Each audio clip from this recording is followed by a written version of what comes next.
ওসমান হাদিকে করা প্রকাশ্যে দিবালোকে হামলা কোনো বিচ্ছিন্ন ঘটনা ছিল না, বরং ছিল এক মেগা প্রজেক্টের অংশ, যার নেপথ্যে কাজ করেছে কোটি টাকার লেনদেন এবং অন্তত 20 জনের এক প্রশিক্ষিত কিলিং স্কোয়াড।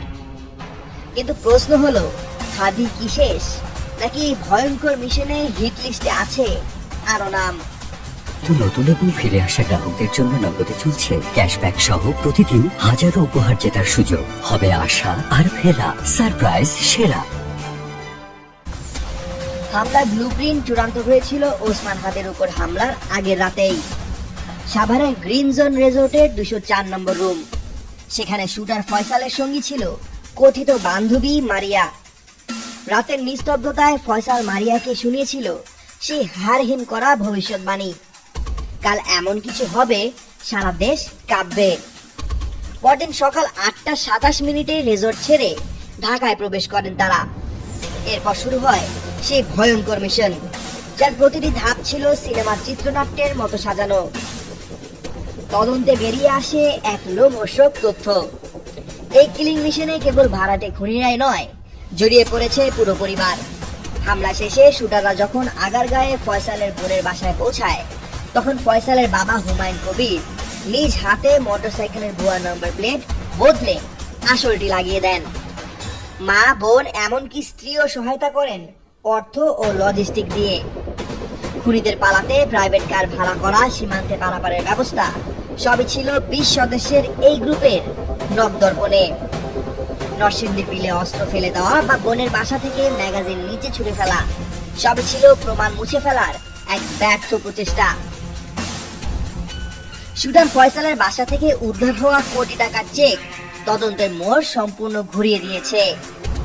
পুলিশের গোয়েন্দা তথ্যে উঠে এসেছে মোহাম্মদপুরের এক সাবেক কাউন্সিলরের নাম, যিনি এই পুরো ঘটনার স্থানীয় মাস্টারমাইন্ড। কিন্তু কে এই কাউন্সিলর? তার স্বার্থে কোটি টাকা বিনিয়োগ করা হয়েছে হাদিকে সরিয়ে দিতে। সম্প্রতি ফাঁস হওয়া শেখ হাসিনার একাধিক অডিও ক্লিপ এবং গোয়েন্দা তথ্যের বিশ্লেষণ এই ঘটনাকে বৃহত্তর রাজনৈতিক ষড়যন্ত্রের সঙ্গে সংযুক্ত করেছে। অডিওতে হাসিনাকে কর্মীদের নিষ্ক্রিয়তা নিয়ে ক্ষোভ প্রকাশ করতে শোনা যায়, যেখানে তিনি আক্ষেপ করেন কর্মীরা কেন মানুষ মারতে পারছে না। অন্য একটি রেকর্ডে এক রহস্যময় ব্যক্তিকে 11 তারিখ থেকে ঢাকায় বড় অপারেশনের কথা বলতে শোনা যায়, যেখানে স্নাইপার বা দক্ষ শুটারদের ব্যবহারের ইঙ্গিত ছিল। তদন্ত সংশ্লিষ্টরা জোরালো সন্দেহ করছেন ফয়সালের বাসা থেকে উদ্ধার হওয়া এই বিপুল অর্থ সেই কিলিং মিশনেরই ফুয়েল বা যোগান, যা আওয়ামী লীগের শীর্ষ পর্যায় থেকে সমন্বয় করা হচ্ছে দেশে অস্থিতিশীলতা তৈরির লক্ষ্যে।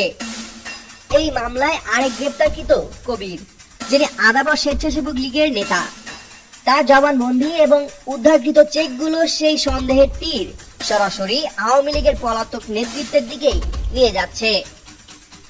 সবচেয়ে ভয়ের কারণ হলো পুলিশের সেই ধারণা মাঠে সক্রিয় রয়েছে একাধিক শুটার গ্রুপ এবং তাদের কাছে পৌঁছে গেছে বড় অঙ্কের অর্থ। হাদিকে হত্যা চেষ্টা যদি সেই অডিওতে উল্লেখিত পরিকল্পনার অংশ হয়, তাহলে পরের টার্গেট কারা? কোটি টাকার এই প্রজেক্ট কি শুধুই হাদির জন্য, নাকি নির্বাচনকে সামনে রেখে আরো বড় কোনো লাশের পাহাড় গড়তে চাইছে সেই অদৃশ্য গডফাদাররা? সিঙ্গাপুরের মৃত্যুর সঙ্গে পাঞ্জা লড়ছেন হাদি, কিন্তু দেশে রেখে গেছেন এক বড় প্রশ্ন, এই কিলিং মিশনের পরবর্তী শিকার কে?